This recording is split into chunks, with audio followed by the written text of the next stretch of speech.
Hi folks, and welcome to the Gaming Guillotine, where I extol the excellent and execute the poorly executed.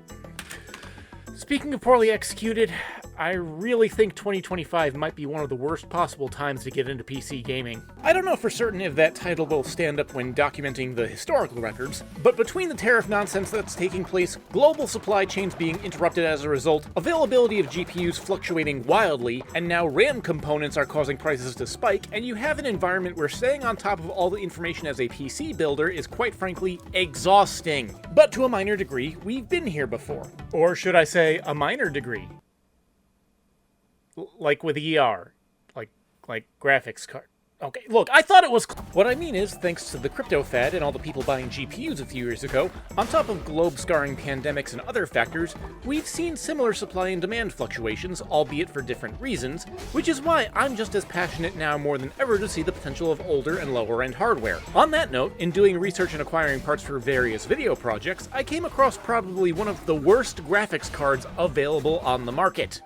Meet the subject of today's video, the NVIDIA GTX 1630. If you want a good video diving into the history of the card, the Budget Builds official channel has their own video showcasing it. Since they've been at this far longer than I have, I trust their account of this card, which can be summarized as a stopgap release to put out a few more graphics cards at a time when they were just impossibly hard to buy at reasonable prices. However, according to reviews at the time of its release, its reception was lukewarm at best and scathing at worst, with the title of TechSpot's review questioning if it was just a straight-up insult to gamers. It released in 2022, 3 years after its sister card and the next step up, the 1650, was put out, but even if it had released at the same time as the 1650, the performance was underwhelming. Now for the right value, I believe any hardware can have a place. That's one of the points behind my minimum spec gaming series, which I largely bought this card for. Considering that NVIDIA just allegedly concluded driver and software support for the GTX 900 and 1000 series cards, that makes this the lowest end GPU that will be receiving updates going forward. Something I wholeheartedly condemn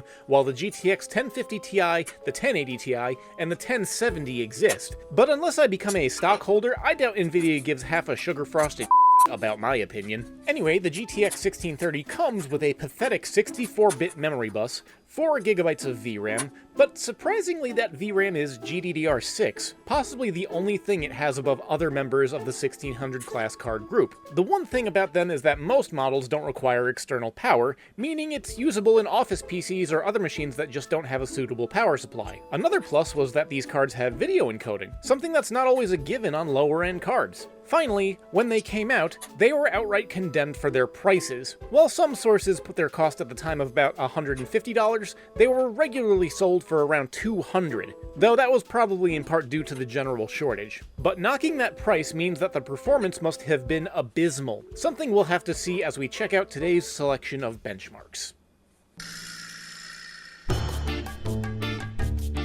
Starting with a suite of built-in modern bench tests, we'll open with Shadow of the Tomb Raider. As we've established prior, Lara Croft has shown her games have plenty of room to flex their visual fidelity, but since this game is also from 2018, it can run in some pretty meager hardware. That said, running it on the highest settings on 1080p showed that the 1630 is right about at its limit. An average frame rate of 31 and a low of 23 showed it was just about manageable, but knocking it down to high or medium would have given a much smoother experience. Being a newer title by 2 years, the Cyberpunk 2077 bench test on 1080p with low settings stayed above 30 FPS the whole time with an average of 38. Low textures also probably helped with the amount of visual pop-in that would be present thanks to the strangled memory bus, but since it's gonna look muddy either way, at least you can say it's consistent.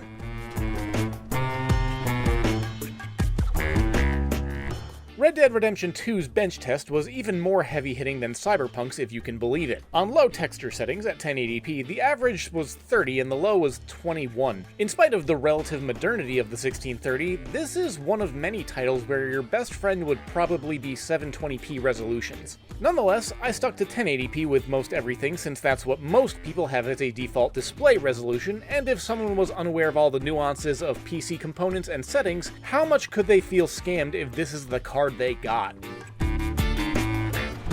Moving to the last bench test with Dirt 3, one could say that older titles are where you should expect some redemption with lower-end cards, and indeed it was the case. Running in ultra settings at 1080p, Dirt 3 returned an average of 85 FPS, with lows not far behind at 74. Impressive until you remember that Dirt 3 came out in 2011, the same year as the i7-2700 and graphics cards like the GTX 500 series, cards that I've been testing lately that are, even on the middle end, not doing that much worse than the 1630. Just to make sure I wasn't blowing smoke out my ass, I threw my 560 Ti from my Hollow Knight Silksong video back on my test bench, and yeah, on ultra settings, the 560 Ti only performed about 20 FPS worse than the 1630 on the bench test. Anyway, getting back to the 1630 and how it handles Dirt 3 shifting to gameplay, I elected to try out the fastest mode, and the card stayed pretty much steady, never moving out of 80 to 90 FPS ranges. I guess if your goal was older titles, a 1630 will do about as good as any mid-range vintage card you could also get your hands on.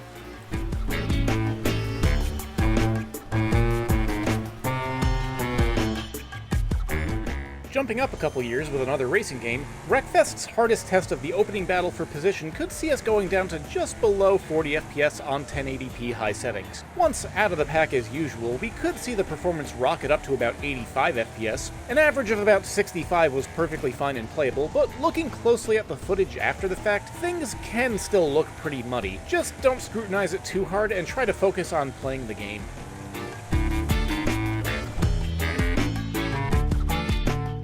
Deciding to stay in the realm of driving games, but wanting to dive deep into heavy-hitting modern titles, I pulled out Pacific Drive. This was where I manually had to jam everything down on all graphical settings and turn off everything that was otherwise optional. The end result was a technically playable and relatively consistent 30 FPS. When slowing down or moving away from your car, you could see over 60, but any meaningful changes you experienced would immediately tank your performance. Random frame rate hitches could also frequently irritate. Nonetheless, here's one of the most demanding games of this year, running on a 1630. To calm myself of the survival irritations in Pacific Drive, I moved on to a save file for station to station. This is one of the first times I've lowered the graphics settings on this game, since even readings in the 20s are playable given its slower pace. That said, low settings were the most consistent. Zooming close settled things at the upper 30s to low 40s, but zooming out as far as I could wouldn't see things go over 60. Still, I didn't see enough of a difference between low and high settings to say anything was bad. Then again, I'm not doing a side-by-side for visual clarity. I just wanted to see if it was playable.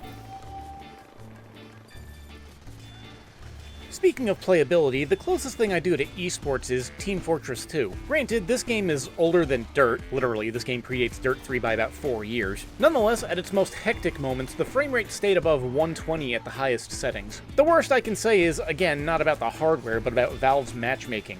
But hey, at least the bot situation got resolved. For now.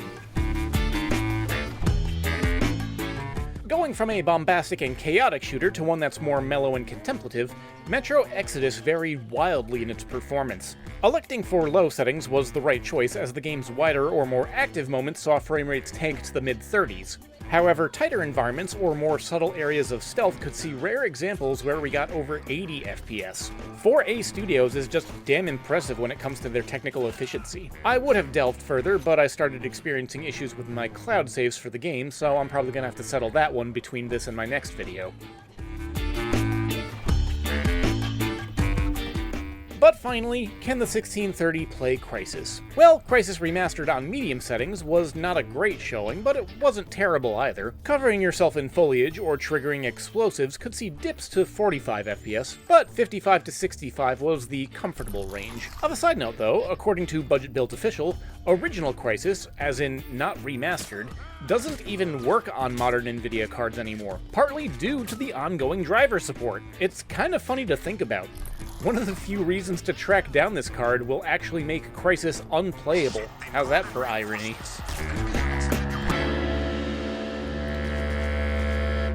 I gotta say, after testing this card, the performance is definitely not great when comparing to other cards of similar performance or value. While making this video, I had a much longer format in my head. I was going to do a three-way value comparison, but I can rather quickly summarize that over the next couple minutes or so. When I went to track down this card, turning to eBay yielded limited results. That's not to say there weren't cards available, but the cheapest one was over $90 US, which I had to haggle down to 80 in order to get it at something close to a reasonable price. Looking at sales histories, you can find these on rare occasions at around $50, but the lack of reasonable prices and secondhand listings leads to a few possible conclusions. The main one being that these cards sold rather poorly, and now there aren't as many out in the wild. This leads to the odd market position they are now in, as what I said at the start was one of the worst cards available. But I want to unpack and recontextualize that statement.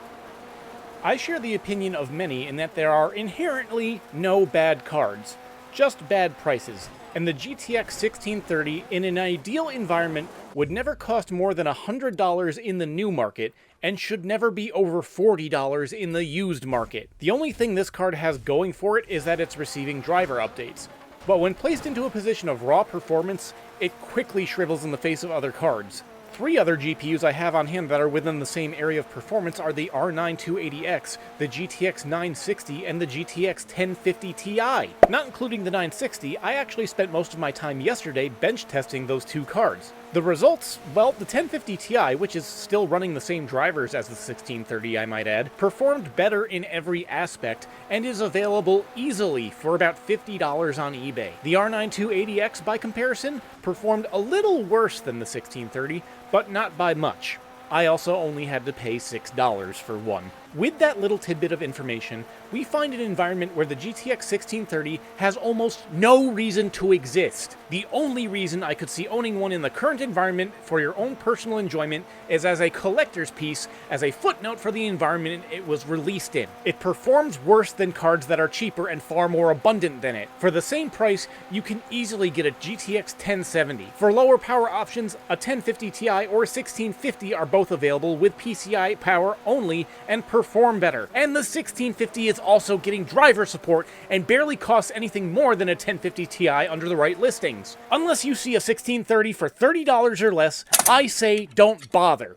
It's a glorified video adapter, and at the prices people are asking for it, deserves a title of e-waste. And NVIDIA should be ashamed of this thing and their decision to place it above the 1000 series cards. Now, if you'll excuse me, I gotta blow off some angry energy.